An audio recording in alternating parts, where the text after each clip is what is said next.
राज्य स्तरीय हिंदी वाद विवाद प्रतियोगिता की अध्यक्षा, इस महाविद्यालय की प्राचार्य मैडम विनीता जी, हमारे तीनों निर्णायक साथी घनश्याम जी, आलोक जी, ढाका साहब, प्रकाश जी से पहली बार मिलना हुआ, आदरणीय सुंदरिया साहब, इस महाविद्यालय से मेरे साथ ही मास्टर भंवरलाल राजकीय कन्या महाविद्यालय में प्राचार्य बन के अभी वहाँ सेवाएं दे रही डॉक्टर प्रेम बाफना जी, राजस्थान के कोने कोने से एक विचारों की श्रृंखला लेकर के अपने आप को हिंदुस्तान के सुरक्षित भविष्य के रूप में तय करने वाले प्रभावशाली वक्ता और इस महाविद्यालय के सभी विद्यार्थी वृंद, सबसे पहले मैं सौभाग्यशाली इस बात के लिए मानता हूं कि जब युवाओं के बीच में हम आते हैं और उनके विचारों को सुनते हैं तो लगता है कि देश का भविष्य सुरक्षित है।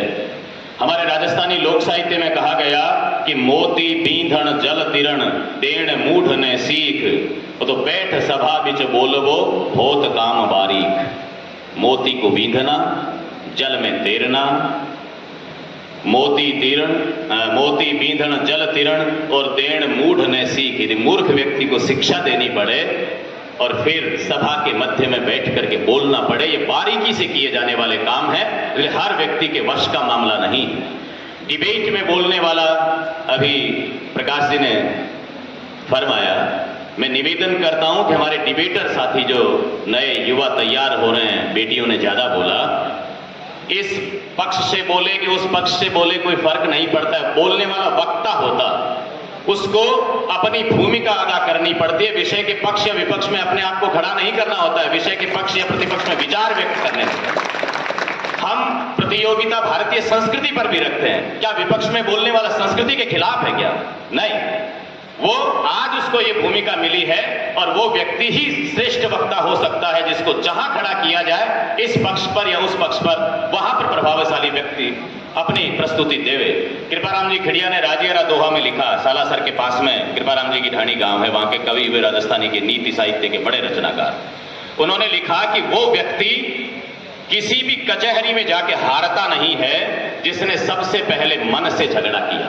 उनका दोहा है, मन सू झगड़े मोर पहला सू झगड़े पछे, त्यारा घटे न तोर राज कचेड़ी राजिया।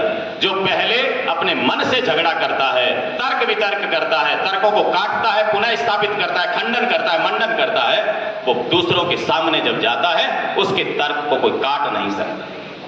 यहां आने वाले वक्ताओं से एक निवेदन मैं करना चाहूंगा, जो सोशल मीडिया के पक्ष या विपक्ष में तो न तो सदन है, इस विषय को जब तय किया गया तो मैं इस आयोजन समिति का सदस्य था, आज हम बाहर से आए हुए हैं, लेकिन जब विषय को तय किया गया था तो सदन न तो सोशल मीडिया के पक्ष में है न विपक्ष में। सदन कहता है अधिक उपयोग से दिक्कत हो रही, बढ़ता उपयोग। सदन कभी भी सोशल मीडिया की खिलाफत नहीं कर रहा है, इसको समझना था। तो सोशल मीडिया का जो फायदा या कुफायदा जो कुछ लिया अलग बात है, लेकिन जो वक्ता थे उनसे मैं निवेदन करूं, ये क्रिटिक बात से करूं, निर्णय क्या रहेगा मुझे नहीं मालूम है, लेकिन सोशल मीडिया का एक नुकसान आपको यहां बोलने वाले वक्ताओं को यह हुआ कि सोशल मीडिया नहीं होता तो आपके मौलिक विचार यहां से आते, अन्यथा आपने कॉपी पेस्ट करके बोलना शुरू कर दिया। और मैं विगत 35 वर्षों से डिबेट से जुड़ा हुआ हूं, इसलिए मुझे हर डिबेट को सुनने का, सोशल मीडिया पे सुनने का, यूट्यूब पे सुनने का, 3, 4, 5 वक्ताओं ने तो मेरी भतीजी के एक एग्जैक्ट वक्तव्य को बोल दिया। यहाँ पर मतलब एक पंक्ति इधर उधर नहीं की, 1, 2, 10 की नहीं, यहां से शुरू किया। और दांत बड़े जहरीले हैं, हमको सांपों का मंत्र आता है, पूरा का पूरा एग्जैक्ट भाषण मेरी भतीजी का है जो कि सोशल मीडिया पे जीत के आई, एग्जैक्ट वैसा ही बोल दिया। सोशल मीडिया का नुकसान आपको हुआ है। आप यदि किताबों से बढ़ के आते, तर्क लेते तो ऐसा नहीं होता। इसलिए कॉपी पेस्ट करना बंद करिए। आगे से जब तैयारी करते हो, सोशल मीडिया से आंकड़े मत उठाइए, लहजा लीजिए। शब्द, लहजा और हाव भाव 3 चीजें हुआ करती हैं। शब्द बहुत कम काम करते हैं। अंदाजे बयां क्या है? गालिब ने कहा, एक अंदाजे बयां ही है जो रंग बदलता है, वरना कहना किसे नहीं आता। सारी दुनिया कहती है ना, उस अंदाजे बयां को बनाइएगा, कॉन्फिडेंस लीजिएगा। 2, 3, 4 वक्ता जो मुझे बहुत पसंद आए, उनकी पसंद आने का कारण क्या है? डिबेट का मूल विषय है, आप रट के आए वो चीजें नहीं, तथ्य तो आपके पास संकलित होने ही चाहिए, लेकिन यहाँ के कूट क्रमांक ने क्या बोला, एग्जैक्ट उसको लेकर के वहां काटता है, वो वक्ता श्रेष्ठ होता है। ऐसा 3, 4 वक्ताओं ने किया, जिन्होंने बोले हुए वक्तव्य को काटा, रट करके नहीं, संभावित वक्तव्य मान करके नहीं, यहां से जिसने जो कुछ कहा उसको यहां करके काटा, वहां से जो कहा उसको यहां काटा और एक एक तर्क दे करके काटा। ऐसे वक्ता आगे आने चाहिए। आप सबका भविष्य सुरक्षित इस बात के लिए है कि राजस्थान के कितने महाविद्यालय होते हैं, कितने लाखों विद्यार्थी पढ़ते हैं, उनमें से 41 यदि यहां पर आए तो आप तो श्रेष्ठ हैं ही। पहले से मापदंड श्रेष्ठता का स्थापित करके आप आ रहे हैं, आप बोलना शुरू करते हैं। गोपाल दास नीरज ने लिखा, तू बोलेगी मुंह खोलेगी तब ही तो जमाना बदलेगा, तू खुद को बदल तब ही तो जमाना बदलेगा। इसलिए उस जमाने को बदलने के लिए हमको काम करना है। बाल कवि बैरागी ने लिखा कि जब सूरज हो कुछ मरा मरा और डरा डरा हो उजियारा, चैतन्य नहीं हो चिंगारी और बुझा बुझा हो अंगारा, तब समझो कि षड्यंत्र कहीं पलता है घने अंधेरे का, किंचित मावस है घोट रही कहीं कंठ नवीन सवेरे का, तब जिसमें बल है साहस है वे ही आगे आ पाते हैं, बेशक वे सूरज बन न सके किंतु मशाल बन जाए। सूरज बने कि ना बने कोई बात नहीं है, मशाल बनना जरूरी है, क्योंकि जो सूरज हैं, जो देश को चलाने वाले लोग हैं, समाज के अग्रगण्य लोग हैं, उन लोगों को विश्राम कौन देगा? सूरज को विश्राम की मिलती कैसे छूट, दिया अगर पीता नहीं अंधकार के घूंट।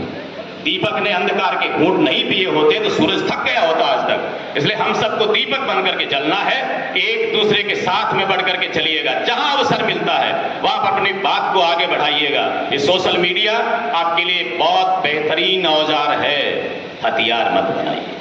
औजार में और हथियार में फर्क है। औजार काम को सुधारता है, हथियार काटता है, नष्ट करता है, खत्म करता है, अपने अस्तित्व के लिए दूसरे के अस्तित्व को मिटाता है, वो हथियार होता है। लेकिन अपने अस्तित्व को रख करके दूसरे के अस्तित्व को सुरक्षित करता है, औजार होता है। इसलिए सोशल मीडिया को औजार बनाइएगा। इससे बेहतरीन कोई आज के जमाने में कोई दूसरी चीज हो नहीं सकती। इसके उपयोग को देखिएगा। सदन की राय ये है, कोई ये मान के न चला जाए, एक बेटी ने तो हम आरोप ही लगा दिया कि इन्होंने क्या क्या गड़बड़ ये विषय रख दिया, ऐसा घुमा फिरा करके कैसा विषय रखा है। तो डिबेट के विषय तो घुमा फिरा के ही रखने होंगे। आधे एक वक्ता तो कंफ्यूज हो गए कि मुझे पक्ष में बोलना है कि विपक्ष में बोलना है, क्योंकि सोशल मीडिया के पक्ष में जो बोल रहा है वो सदन के विपक्ष में बोल रहा है, सोशल मीडिया के विपक्ष में बोल रहा है वो सदन के पक्ष में बोल रहा है। आधे लोगों को तो ये कंफ्यूजन रह गया कि मुझे बोलना कहाँ है आखिर। इसलिए विषय को तय करते समय राजस्थानी में कहना ओती में नागणो आदमी ने, तो उस ओती में डालने के लिए विषय को थोड़ा तो गुगली तो फेंकनी पड़ती है, तभी जाकर के तो पता लगता है कि आप लोग कितनी मेहनत करते हो, कितनी तैयारी करते हो। फिर से मैं महाविद्यालय परिवार का, कि हम लोगों को मान सम्मान आपने दिया है, हमारा परिवार है, और आज भी रोजी रोटी तो मैडम आपके साइनों से ही मिल रही है, क्योंकि हस्ताक्षर आपके होते हैं, पेमेंट मिलता है। इसलिए जहां जहां हम जाएंगे, जिस महाविद्यालय में रहे हैं, जहां पर अच्छी डिबेट होती है, घनश्याम जी ने राजस्थानी डिबेट के लिए प्रस्ताव रखा, सुंदरिया साहब, ये मातृभाषा जो राजस्थानी है, 1000 साल का इतिहास हमारे पास में है। हमारी खेती, हमारी कृषि, हमारी मान्यताएं, हमारे विश्वास, हमारे जो कुछ हमारे पास में था हमने प्राप्त किया। ऐसे दुर्लभ ग्रंथ है। राजस्थान सरकार के आंकड़े कि 4.5 लाख से अधिक पांडुलिपियां राजस्थानी की गांवों में पड़ी है। यदि उनको सहेजना है तो मातृभाषा को बढ़ावा देना पड़ेगा। मैं अजमेर यूनिवर्सिटी को बधाई देता हूं कि उन्होंने अनिवार्य विषय के रूप में, जहां मैं आज काम कर रहा हूं अजमेर यूनिवर्सिटी की जुरिडिक्शन में, वहां पर फर्स्ट ईयर के अनिवार्य विषय के रूप में हिंदी, अंग्रेजी और राजस्थानी को उसके साथ में जोड़ा गया है। जो बच्चा पढ़ना चाहे वो राजस्थानी पढ़ सकता है। इसलिए जब हम नई शिक्षा नीति 2020 की बात करते हैं, उसमें मातृभाषाओं पर सब कुछ काम है।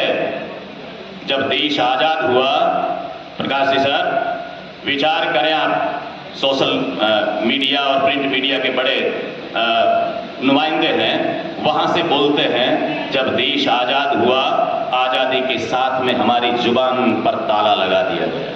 जिस दिन राजस्थान को हिंदुस्तान के साथ में आजादी मिली, हमारी मातृभाषा को छीन लिया गया। एक पख है आजाद पख बीजे परतंत्र, बोली माथे बंद सांस लेवन सुतंत्र, मन में मुर्जे मोद दर्द दिल माए दबावा, और वाणी बिना विशेष बात किण बात बतावा, विगतरा ज्ञान विज्ञान सब मायड़ भाषा में मिले, कंठ करोड़ करुणा करे पण सरकारा नी सांभळे। क्या कहें सरकारों को? एक तरफ आजाद है, दूसरी तरफ हम पराधीनता मिल गई। यदि आजाद हुए उस दिन हमारे पास में गांधी और पटेल होते तो राजस्थानी को उसी दिन मान्यता मिल गई होती।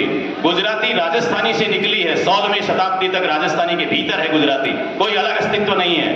मरु गुर्जरी से दोनों भाषाएं निकली है। जब भाषाओं के विकास क्रम की हम बात करते हैं तो राजस्थानी हिंदी से बहुत पहले की भाषा, हिंदी 1800 में आई है। राजस्थानी 835 का तो कोलेमाला का सीधा उल्लेख है, 835 का शिलालेख है हमारे पास में, जहां पर मरु भाषा 18 मरुदेशीय भाषाओं का जिक्र करते हैं, उसमें राजस्थानी है, मरु भाषा है। हम यदि पहले विगत में जाएं, क्योंकि परिणाम बन रहा है, मुझे ही कहा गया होगा शायद कि आप बोलते चले जाएं परिणाम बने तब तक। यदि हम ऋग्वेद में जाएं, सबसे पहले ऋग्वेद की बात करें, ऋग्वेद की पहली ऋचा है मिलय अग्नि पुरोहितम। मिलय, लय तो हिंदी में नहीं है, लय संस्कृत में नहीं है, लय मेरी राजस्थानी में है। जब ऋग्वेद के समय राजस्थानी थी, भरत ने नाट्य शास्त्र लिखा 4वीं और 5वीं शताब्दी में। भरत नाट्य शास्त्र में अपने कुछ लोगों के मध्य में वार्तालाप करवाता है, और बात करने वाले लोगों के मध्य में ये विषय उठ करके आता है, कहता है कि मेरी अरावली के कांठे में बोली जाने वाली जो भाषा है वो ओकारांत भाषा है। डिबेटर ध्यान दे, कभी भाषाओं पर भी डिबेट हो सकती है। ओकारांत भाषा माने कि हमारे जो शब्द हैं उनका लिंग निर्धारण होता है। हिंदी आकारांत भाषा, हिंदी में एक वचन घोड़ा, एक वचन काला, राजस्थानी में एक वचन घोड़ो, काड़ो।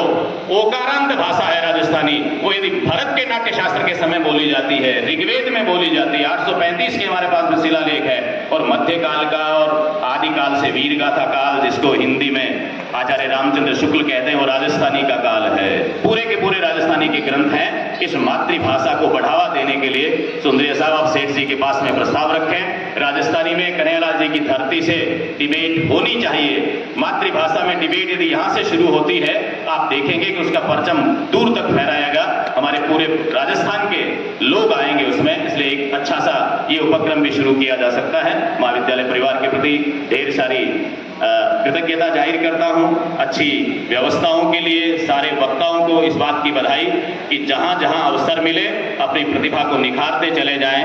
लोग क्या कहें इससे कोई फर्क नहीं पड़ता है। लोग कहते हैं कि मेरी उड़ान कुछ कम है, पर मुझे यकीन है कि आसमान कुछ कम है। ये भरोसा लेकर के चलिएगा, आपको सफलता मिलेगी। पुनः पुनः धन्यवाद। जय हिंद, जय भारत, जय मां भारत।